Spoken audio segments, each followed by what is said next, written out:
Boa noite a todos. Amém? Vocês estão felizes? Amém. Espero que sim, né? É o que nós pretendemos. Vai ficar, né? Amém. Queria, antes de começar a ministrar, queria dizer que ontem nós tivemos um dia abençoado. Foi muito bom o dia da família ontem no sítio da igreja. Eu quero agradecer ao Ministério de Crianças, de Adolescentes, de Jovens, de Casais, por nos proporcionar esse dia tão bonito, tão lindo com as nossas famílias. Obrigado quem esteve lá conosco, foi especial demais. Foi bonito ver todo mundo ali compartilhando a comida, brincando. Me botaram lá para rodar, eu fiquei tonto. Mas foi muito especial. Tremendo, muito bom mesmo. E eu creio nessa igreja de gerações, né? Cada um com o seu propósito, cada um com o seu jeito, a sua cultura, mas todo mundo com o mesmo propósito, ser igreja. Amém? E hoje é um dia especial, de primeira, né?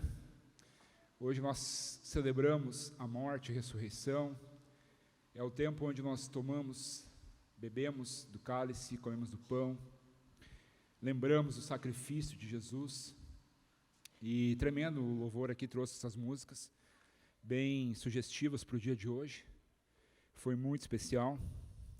E eu, nos últimos cultos de ceia, quando eu fiz a parte final, eu comentei um pouco sobre algumas coisas, do que realmente é nós tomarmos ceia, o que é realmente essa questão de comunhão. Não é apenas comer um pão, tomar um cálice todo mês, não é apenas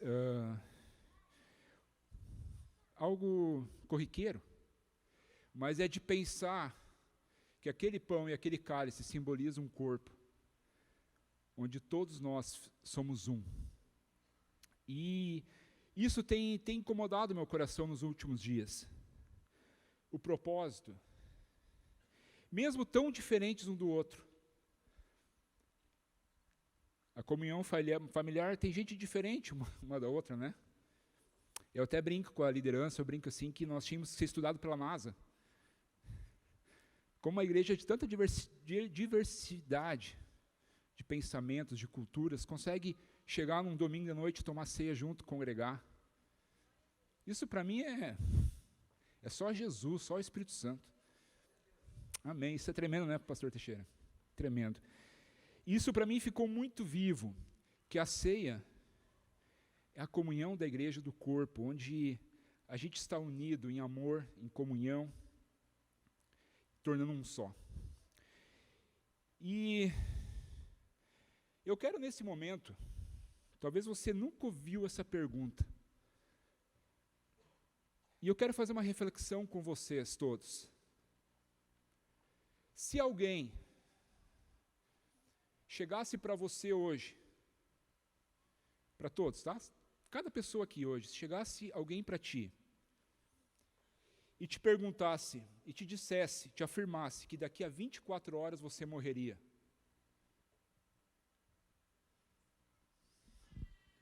Estranho, né? Se a pessoa te falasse, te dissesse, tu vai em 24 horas tu vai morrer. Qual seria a tua última oração? Talvez você nunca ouviu isso na tua vida. Qual seria a tua última oração a Deus? Talvez você pediria perdão dos teus pecados, acertaria a tua vida. Talvez você pedisse mais alguns anos a Deus. Deus, me dá mais alguns anos de vida. Talvez você pediria a cura, se pudesse. Talvez você pediria força, Pai, me dá força para enfrentar a morte. Talvez uns nem orar, né? E aproveitar as últimas 24 horas. Ia gastar o cartão de crédito.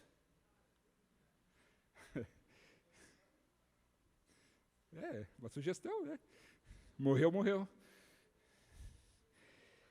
Mas, gente, por que eu faço essa pergunta tão direta para você hoje à noite? Talvez você pensou aí qual a sua última oração de vida? Pois é, tu sabe que Jesus teve essa última oração? Jesus fez essa última oração antes de morrer. E qual foi essa última oração de Jesus? Qual foi o pedido dele? A Bíblia diz que antes que Jesus foi para o lugar, para o Getsêmani, para Monte das Oliveiras, onde ele seria capturado, né? Onde ele seria traído, a Bíblia diz que a última oração que ele fez com os discípulos. E a Bíblia tem um relato dessa oração que está em João. E eu imagino João, na ceia, depois da ceia, a última oração, antes de ele ir para o Monte das Oliveiras ali. Eu imagino João anotando cada passo da oração, cada frase. Imagina o sentimento de Jesus naquelas últimas horas, sabendo que ele ia morrer na 24 horas, não, nem isso, 8 horas depois, menos que isso. Eu imagino João pertinho lá e anotando.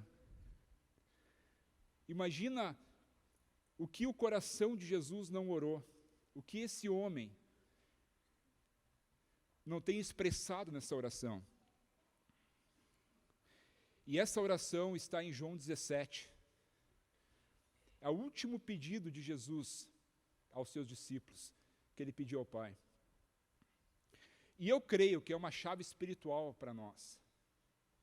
Eu creio que essa oração tem uma chave espiritual tremenda, para quem entende, para quem vive aquilo que Jesus orou.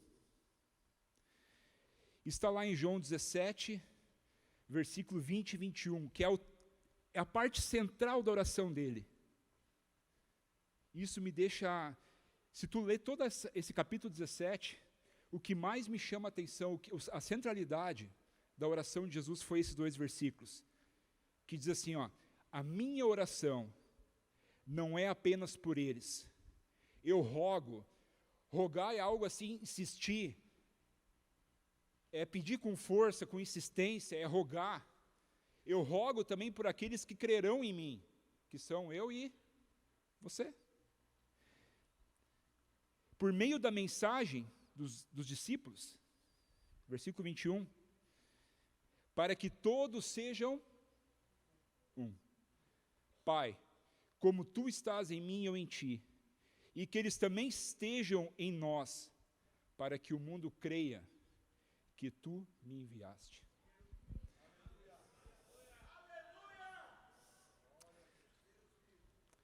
Tu imagina o coração desse homem, desse Jesus, desse Rei dos Reis, Senhor dos Senhores, o nosso Senhor.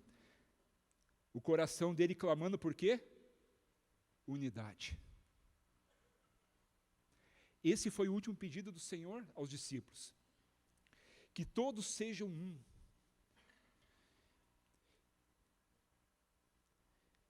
Jesus, prestes a morrer na cruz, passar por toda a dor e sofrimento, ele podia ter pedido força ao Pai. Pai, me dá força para passar pela cruz. Conforto, Senhor, alivia um pouco a cruz. Ou pediria poder para os discípulos, ajuda os discípulos, Jesus. Deus, Pai, ajuda os discípulos. Mas ele orou por algo que transforma, que transformaria o mundo, que é a unidade. Jesus não orou para que nós fôssemos iguais. Não, não é isso. Mas para que fôssemos unidos. Unidade não é uniformidade, não é ser robô. Unidade não é isso. É a harmonia onde há diferença. É ser harmônico. Eu uso um exemplo, cada instrumento aqui em cima, o teclado, o piano, ele não tem o mesmo som que a guitarra. A guitarra tem outro som, o baixo, a bateria então é a paulada, né? Não, no bom sentido. As vozes, mas quando eles se unem com um propósito de fazer uma música, a harmonia. Né, Júnior? Fica lindo de ouvir. Eles são diferentes, o som é diferente, mas quando eles estão em harmonia, quando eles estão junto com o mesmo propósito de tocar aquela música, tocar aquelas mesmas notas, tudo sai perfeito. E é isso que eu falo de unidade. Você ser diferente um do outro, e você tem que ser diferente de mim, eu tenho que ser diferente de você, mas nós temos que ter o mesmo propósito, nós temos que andar em unidade. E é isso que eu vejo que Jesus clamou ao céu: Pai, que eles sejam um.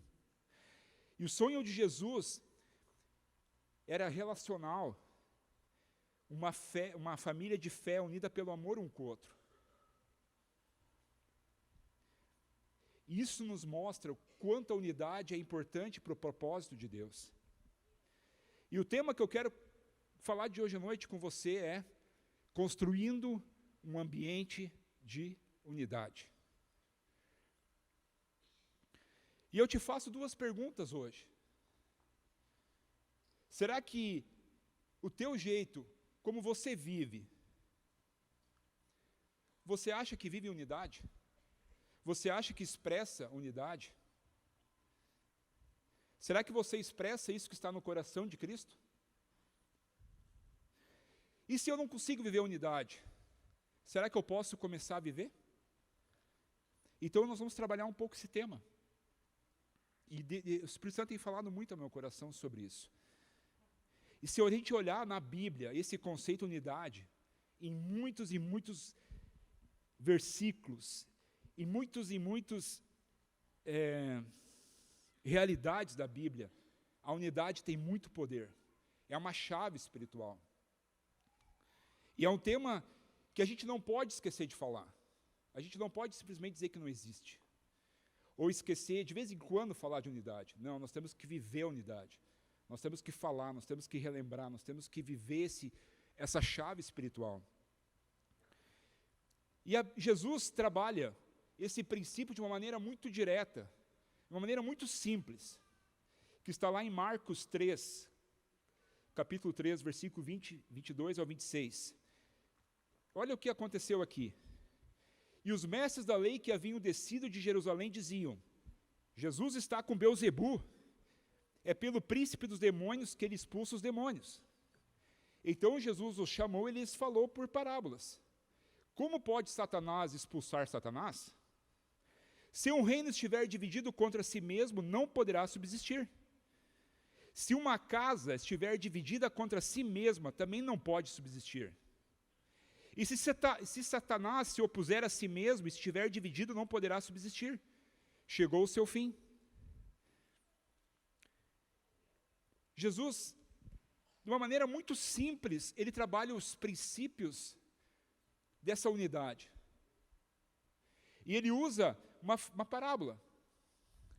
Ele diz que uma casa que é dividida, ela não subsiste, ela termina, ela acaba. Um reino dividido termina. E aí ele diz que Satanás também sabe disso. Que se Satanás não estiver unido, se não tiver unidade no reino das trevas, também não subsiste. Porque isso é um princípio. Isso não interessa para quem é. Isso é um princípio é um princípio do reino, é um princípio que é estabelecido por Deus. E ele confrontou os escribas, aqueles mestres da lei. Disse: não tem como eu fazer pelo diabo, porque eu estou expulsando o diabo. Então não tem sentido. Como é que o diabo vai expulsar o diabo? Só que esse princípio, amados, você não aplica só na igreja. Você aplica no seu lar. Você aplica na sua família. A unidade, você aplica na sua casa, no seu casamento. É um princípio que não é só espiritual, mas ele é prático. Ele se aplica em qualquer situação da tua vida, no natural. A divisão é algo sério. Estar morando na mesma casa, dividida, homem e mulher divididos, filhos divididos com os pais, não tem como subsistir. Essa casa vai ter problema. Não vai ter a bênção do Senhor, não vai operar ali. Interessante que o diabo também sabe disso. E Jesus usou isso, disse, o diabo também não se divide. O diabo também trabalha em unidade. Isso é tão sério, a unidade é tão sério, que isso pode transformar o teu lar, a tua casa, a tua vida, a igreja pode ser transformada por isso, porque isso é uma chave espiritual. E se tiver dividido o teu lar, a tua casa, a igreja estiver dividida, o diabo usa brechas para poder trabalhar. Ele bloqueia, a divisão bloqueia a bênção do Senhor. Não há bênção em uma casa dividida. Não há bênção em uma família dividida. Não há bênção em uma igreja dividida. E o que eu mais chama a atenção, que eu uso como exemplo, que eu me lembro assim de tão profundo que é isso, que é a Torre de Babel. A Torre de Babel é algo impressionante. E depois do dilúvio, Deus mandou a humanidade se espalhar. E ao contrário, a Torre de Babel, eles quiseram fazer um reino junto, eles quiseram construir uma torre para ficar todo mundo junto, para ser um reino forte, um reino que a ideia deles era alcançar os céus, né, que fosse forte, famosos, que eles chamassem a atenção do mundo. Não era o propósito de Deus, mas eles fizeram assim mesmo. E a Bíblia diz que isso chamou a atenção de Deus. E a Bíblia diz que Deus desceu para ver o que estava acontecendo. Ele percebeu que a unidade deles era tão profunda, era tão bem amarrada, eles falavam uma língua só, eles tinham um único propósito, que mesmo um propósito errado daria certo. Mesmo esse propósito não sendo o propósito de Deus, iria dar certo. Então eu quero dizer uma coisa para ti. Mesmo não tendo o propósito certo da tua vida, se tiver unidade vai dar certo. Mesmo não sendo o propósito de Deus, se tu tiver unidade, vai dar certo. Porque é um princípio.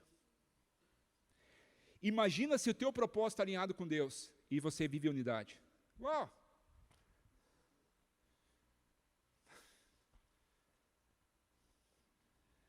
Você vai ter bênção do Senhor, você vai ver a mão de Deus sobre você.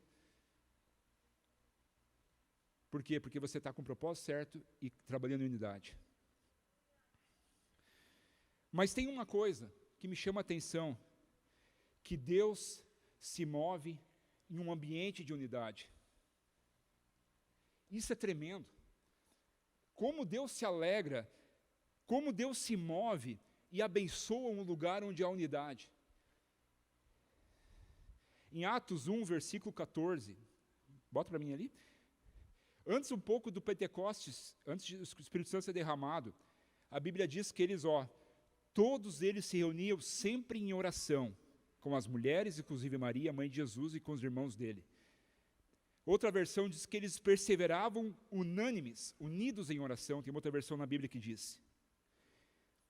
Aqui havia uma unidade de oração, uma unidade de propósito, de buscar o Senhor, porque Jesus tinha pedido para eles se manterem em Jerusalém, unidos. E essa resposta de unidade de oração aconteceu o que nós conhecemos em Atos 2, e todos foram cheios do Espírito Santo. A resposta da unidade de oração desses discípulos, o ambiente construiu unidade. Mesmo os discípulos sendo um diferente do outro, imagina Pedro, João, Tiago, André, Felipe, todos diferentes um do outro, modos de pensar, atitudes diferentes, mas o que eles tinham? Unidade de oração, de busca do Senhor. Isso é tremendo, a unidade deles foi tão grande, tão profunda em oração e busca pela promessa, que não teve outra alternativa a não ser o Espírito Santo descer. Depois, um pouco depois do Pentecostes, aconteceu uma outra coisa. Pedro e João haviam sido presos interrogados, açoitados, ficaram presos, e a Bíblia diz que eles foram soltos. Em Atos 4, 24, diz que os discípulos, quando eles foram soltos, se reuniram e começaram a orar. E depois de orar, a Bíblia diz que o lugar tremeu, e eles estavam todos reunidos, unidos, e ficaram cheios do Espírito Santo. De novo, estavam unidos em oração. Depois, outra palavra, outra história em Salomão, quando Salomão inaugurou o templo que era o templo de Davi ali, que Davi deixou para ele construir, o templo mais formoso, mais belo, mais tremendo da época. A Bíblia diz que os sacerdotes, os levitas, estavam todos tão unidos em oferecer sacrifício em adoração, que a glória Shekinah de Deus desceu, e eles não conseguiram ficar em pé, porque a Bíblia diz que havia uma unidade de harmonia, uma unidade de coração pela adoração. O que isso me diz, de todas as histórias que a gente está ouvindo? Que o pano de fundo de todas elas está o princípio da unidade. Em todas elas, a manifestação de Deus aconteceu por causa da unidade.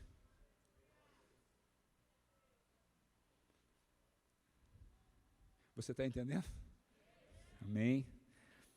Que todos sejam um como o Pai.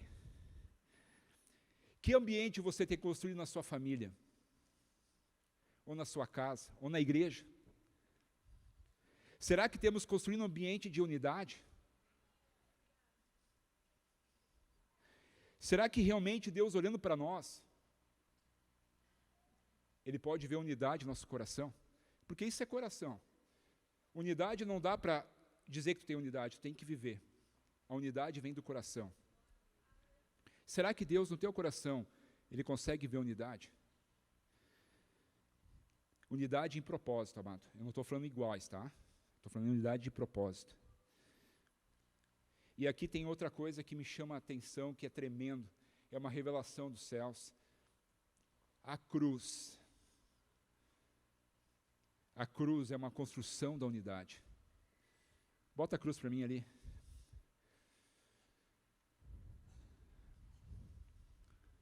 A cruz. Olha para essa cruz ali. A Bíblia diz que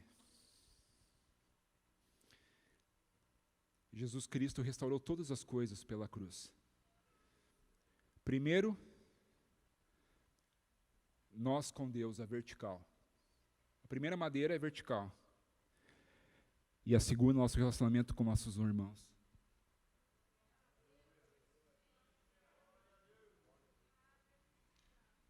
Relacionamento horizontal. Relacionamento vertical e relacionamento horizontal. Jesus consertou a nossa conexão com Deus na vertical. Mas também tem um relacionamento na horizontal.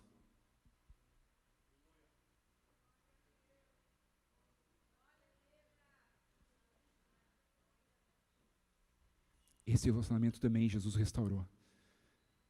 Jesus restaurou o nosso relacionamento com o Pai, na vertical, e com nossos irmãos, com a igreja, na horizontal. Ele pagou esse preço por nós, pela unidade. Ele pagou o preço pela unidade. Isso é tremendo. Abre Mateus capítulo 5, versículo 23 ao 24. Olha o que diz. Portanto, se você estiver apresentando sua oferta diante do altar, e ali se lembrar do que seu irmão tem algo contra você, deixe sua oferta ali, diante do altar, e vá primeiro reconciliar-se com seu irmão. Depois volte e apresente sua oferta.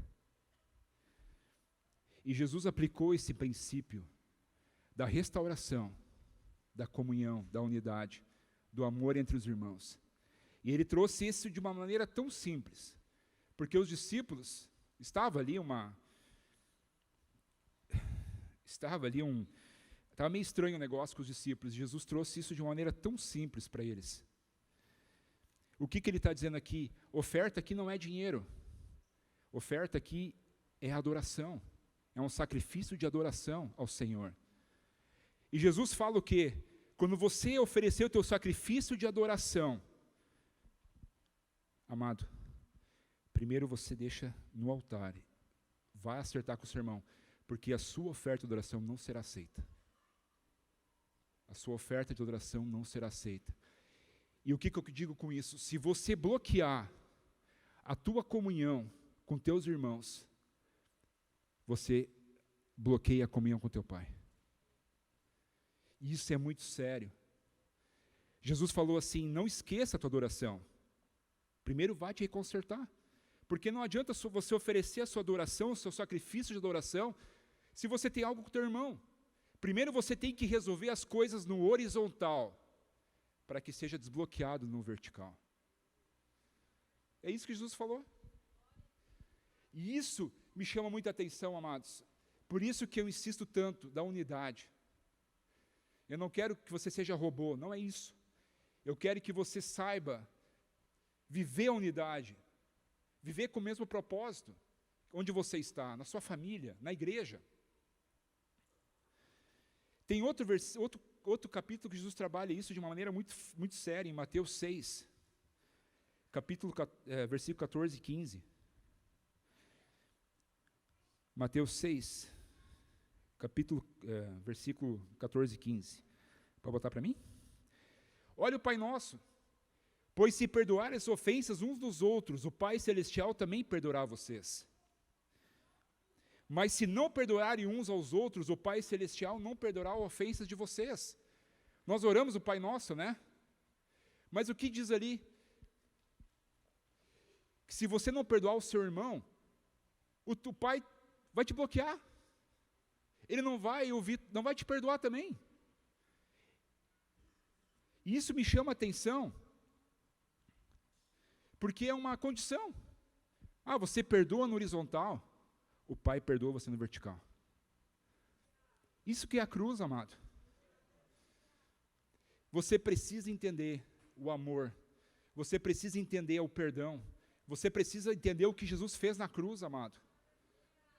Não é o que eu acho, é o que Ele acha. É o que Ele deixou, é o que Ele quer que nós vivemos.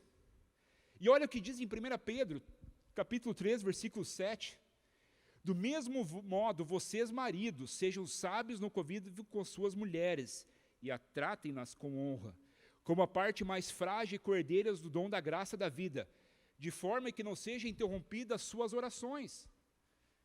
Homens, agora eu tenho que pegar no pé de vocês, né? Você está vendo como isso é sério? Amados, um casamento, a união do marido, da mulher. Olha o que Pedro diz, que se há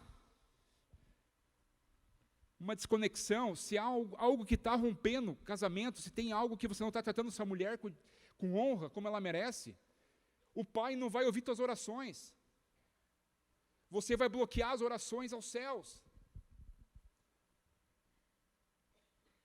Isso é muito sério. Claro, mulheres, por favor, né, sejam submissas aos vossos maridos. Né? Amém? Tá? Também tem para elas também. Mas você está vendo como é importante, a gente acha às vezes que, não preciso perdoar, mas se eu orar para o Pai e perdoar, estou com perdão. Não. Você está, Você precisa primeiro consertar a tua vida no horizontal. Você precisa liberar perdão no horizontal. Você precisa ter relacionamento com o teu irmão, com a tua irmã, com a tua mulher. Você precisa trabalhar isso, para que o Pai derrame as tuas bênçãos sobre a tua vida, sobre a tua casa, sobre a igreja. Amado, isso é muito sério. Como a questão de relacionamento nosso com nossos irmãos, no nosso casamento, nossa família, bloqueiam as bênçãos do céu, bloqueiam o agir do Pai. E isso que eu estou trazendo para você hoje. Pode ser, mas Anderson, não muda nada lá em casa. Será que você está vivendo unidade? Será que você está conseguindo perdoar? Será que você está sendo honrado? Será que você está honrando a sua mulher? Será que você está respeitando? Será que a sua mulher está sendo a tua auxiliadora? Então são atitudes nossas que bloqueiam o agir de Deus.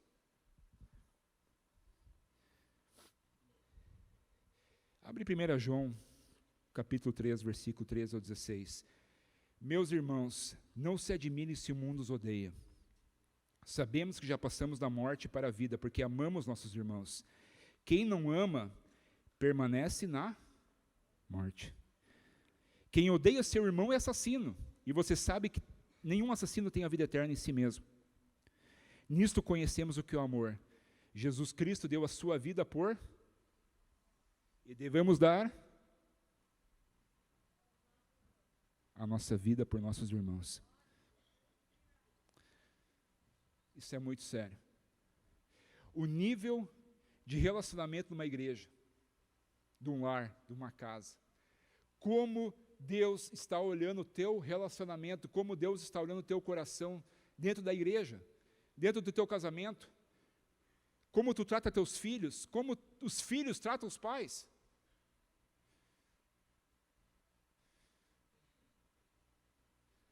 Adolescentes, não mexe no celular agora. Escuta para mim. Olha para mim. Como vocês estão agindo dentro de casa? É muito sério o nível de honra, de unidade que nós temos que viver nesse mundo. O amor não é só eu amar Jesus, não. Nós temos que começar a amar nossos irmãos. Nós temos que amar nosso próximo. Nós temos que começar a viver isso como uma família. Mas como a gente vai aplicar a unidade dentro da igreja? Como a gente vai aplicar num ambiente, na nossa casa, na unidade? Como nós vamos aplicar isso? Anderson, eu não consigo viver isso. Eu acho que eu não consigo viver, ou eu estou vivendo pouco. Eu vou te dar algumas chaves. Primeira, resolva os problemas. Efésios 4, 25, 27 diz assim: portanto, cada um de vocês deve abandonar a mentira e falar a verdade ao seu próximo, pois todos somos membros de um mesmo corpo. Quando vocês ficarem irados, não pequem. Apaziguem a sua ira antes de que o sol se ponha, e não deem lugar ao diabo. Paulo dá a receita. Amado, não é só não mentir para o teu irmão. Pode ser que o teu coração, o teu interior, pode ser o resultado de uma mentira. Pode ser que tu diga com a tua boca que tu ama teu irmão, que tu perdoa, mas por dentro não perdoa. Isso é dissimulação. Isso também. Mas Paulo dá uma solução. Antes que o sol se ponha, vai lá e resolva. Vai lá e resolva. Não vai dormir sem resolver. Eu lá em casa coloquei uma ordem com a Dani, né, amor? Eu e tu temos um contrato, né? Se a gente está brigado, a gente não vai dormir sem resolver. Às vezes demora um pouco, né, André? Às vezes a gente dorme de uma bunda com o outro, mas depois a gente se ajeita, né? Mas a gente colocou isso como lá em casa, como uma regra. Vamos resolver os problemas antes de dormir.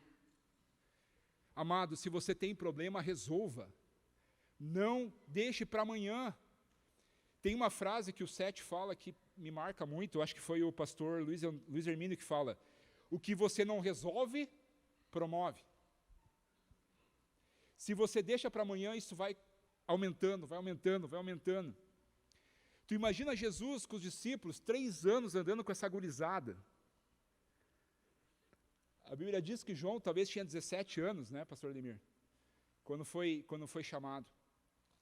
Tu imagina os problemas que Jesus não tinha que enfrentar com esses 12.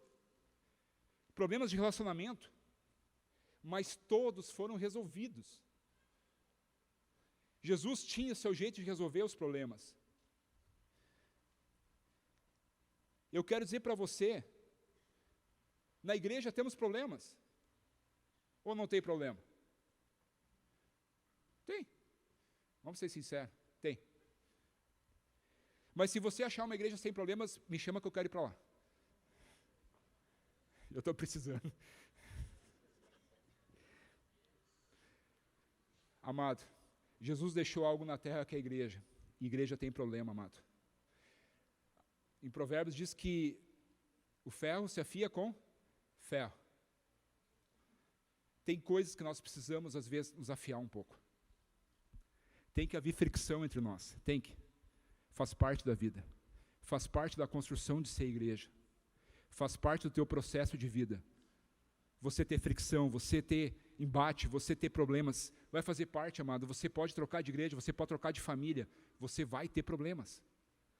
Isso faz parte da nossa vida. Por quê? Porque nós precisamos aprender a resolver esses problemas. Não fuja dos problemas, resolva. Ele nos concede a graça sobre graça. Ele vai te ajudar. A Bíblia diz que nós temos que buscar a sabedoria do Senhor. Tiago 3, capítulo 3, versículos 17 e 18, diz assim: mas a sabedoria que vem do alto é antes de toda pura, depois pacífica, amável, compreensiva, cheia de misericórdia e de bons frutos, imparcial e sincera. E o fruto da justiça semeia-se em paz para os pacificadores. Amado, busque o Espírito Santo, busque a sabedoria de Deus para você poder viver a unidade, para você ser pacífico, para você ser amável, compreensível, misericórdia com o outro, imparcial e também sincero um com o outro. Construa pontes em vez de muros. Isso eu aprendi, amados. Construir pontes em vez de muro. E Jesus construiu uma ponte ao Pai, dando seu corpo, a sua vida em sacrifício. Ele construiu uma ponte para nós se aproximar do Pai. Então não faça muros com teu irmão. Não construa muros com o relacionamento do teu irmão, você e teu irmão. Você e sua família, não construa muros. Construa pontes, amado. Saiba construir pontes. E outra coisa, humildade. Marcos capítulo 9, versículo 35 diz assim. Pode botar para mim? Marcos capítulo 9, versículo 35. Jesus estava ali, os 12 estavam discutindo quem ia ser o primeiro no reino. E Jesus dá uma resposta para os discípulos. Assentando-se, Jesus chamou os 12 e disse: se alguém quiser ser o primeiro, será o último e servo de todos. Humildade não é ser humilhado. Humildade não é humilhado. Humildade é reconhecer, saber colocar no seu lugar, saber a hora de se conter, saber a hora de pedir perdão, saber a hora de desculpar, saber a hora de receber perdão. Isso é humildade, amado. Saber o teu lugar e saber que às vezes você precisa abrir mão, mesmo que você tenha razão, mas você poder abrir mão e dar lugar e dar espaço para que haja unidade. Isso pode ser na tua casa, pode ser no teu lar e muito mais na igreja. Humildade. E Jesus é o nosso grande exemplo, né? Humilhou-se a si mesmo e foi obediente até a morte de cruz. Filipenses 2:8. Esse é o nosso Senhor. Mas a unidade, ela se constrói, amado. Você pode construir a unidade dentro da igreja, dentro do teu lar, dentro da tua família. E nessa noite eu só tenho isso para te dizer. A última oração de Jesus, que ele seja um, para que o mundo saiba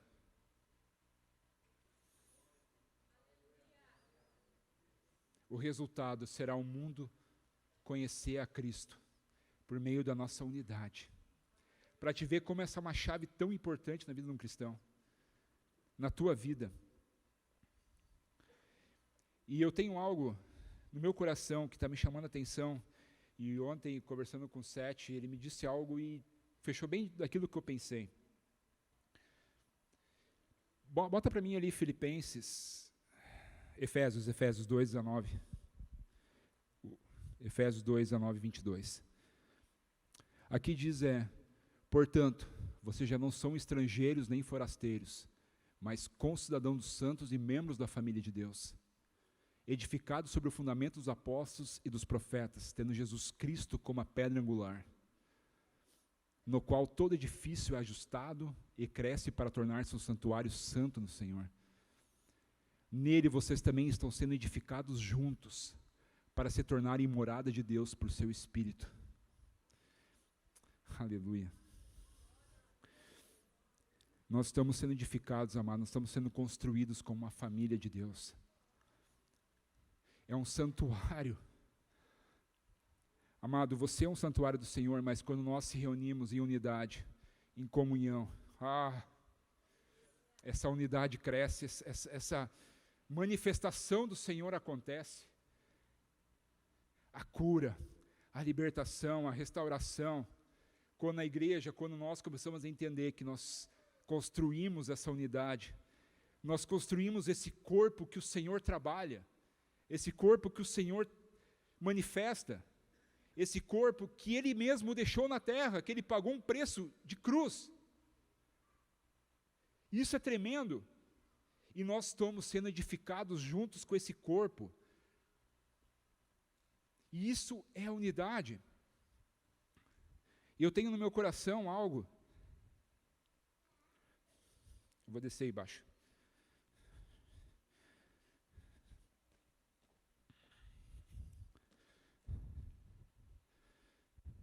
Vem cá, Mateus. Vem cá. Tu vai pregar comigo hoje. Pode ser?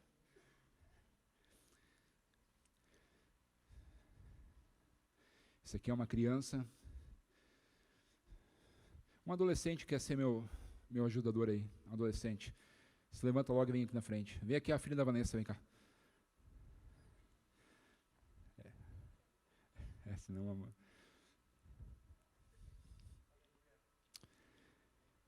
Agora eu vou mostrar na prática o que é uma igreja. O que é um corpo. O que nós estamos construindo aqui em Igrejinha. Oi, tudo bem?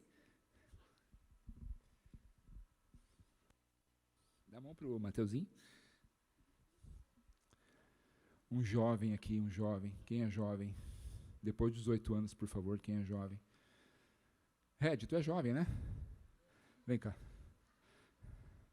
Red não, Gabriel, desculpa.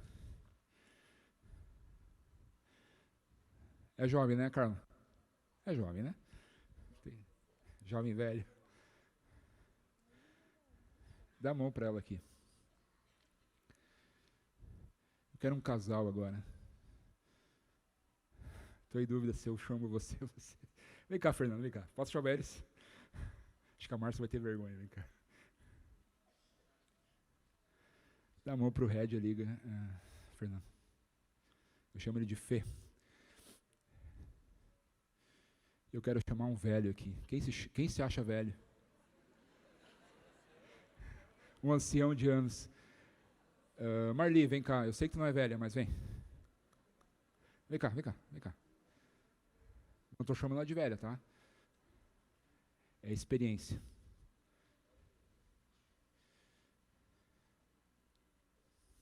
Dá a mão para ela aqui. Ah, tu tá mal, né, guria? Ai. Chamou? Então tá. Beleza. Amado, isso é uma igreja do Senhor sendo construída, igrejinha. Quero que você bote de novo aquele versículo, aquele texto que eu botei ali no final, de novo. Pode botar de novo aquele texto?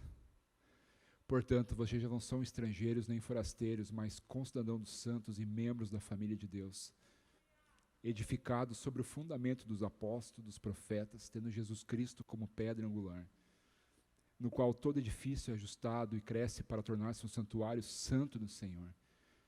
Nele vocês também estão sendo edificados juntos para se tornarem morada de Deus por seu Espírito. Tremendo. Isso aqui é uma igreja, amados. Cada um com o seu jeito, cada um conhecendo o Senhor. E eu me lembro que o pastor Olavo, semana passada, profetizou o Deus de Abraão, o Deus de Isaac e o Deus de Jacó. Cada geração está conhecendo o seu Deus e celebrando o seu Deus e vendo a manifestação do Senhor. Então todos são importantes, Deus trabalhando nas crianças, Deus está trabalhando nos adolescentes, nos jovens, nos adultos, nos velhos. E Deus se manifesta, mas nós precisamos, cada um com a sua ideia, cada um com o seu jeito, com a sua cultura, mas todos com um propósito só. Sermos edificados e famílias do Senhor em igrejinha, para que o avivamento venha sobre nós. Você crê nisso, amado? Você crê nisso mesmo, de coração? Quero que você se levante, amado. E eu quero hoje, eu sinto no coração de nós fazer uma aliança de unidade. Uau! Vamos fazer uma aliança de unidade, amados. Eu quero que você, se você tem sua família por perto, aí vá procurar sua família, os filhos, os pais. A Bíblia diz em Malaquias que os filhos converterão os corações dos pais, os corações dos pais aos filhos. Se você tem seus filhos, a sua família, nós vamos dar as mãos hoje, nós vamos fazer uma aliança de unidade. Vamos começar a construir uma unidade dentro da comunhão familiar. Se você não tem ninguém, pode dar a mão para o seu cônjuge ou alguém ainda está ao teu lado, dá a mão para alguém.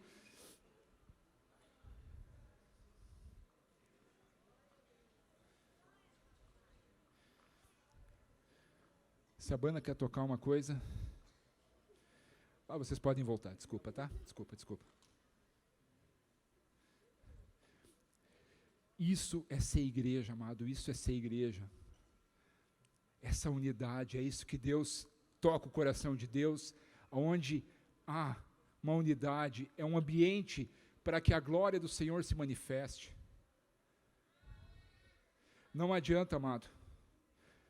Nós precisamos ceder um para o outro. Nós precisamos abrir mão de muitas coisas para que tudo dê certo, para que as coisas se construam. Talvez você dentro da sua casa, você não tenha visto unidade. Talvez dentro da igreja você não tenha visto, mas faça a tua parte. Eu vou fazer a minha, faça a tua. E nós juntos, nós vamos ver a glória do Senhor se manifestando no nosso meio, porque há unidade, há um corpo sendo construído e edificado para a glória do Senhor. Amém? Fecha teus olhos. E nós vamos começar a orar sobre isso.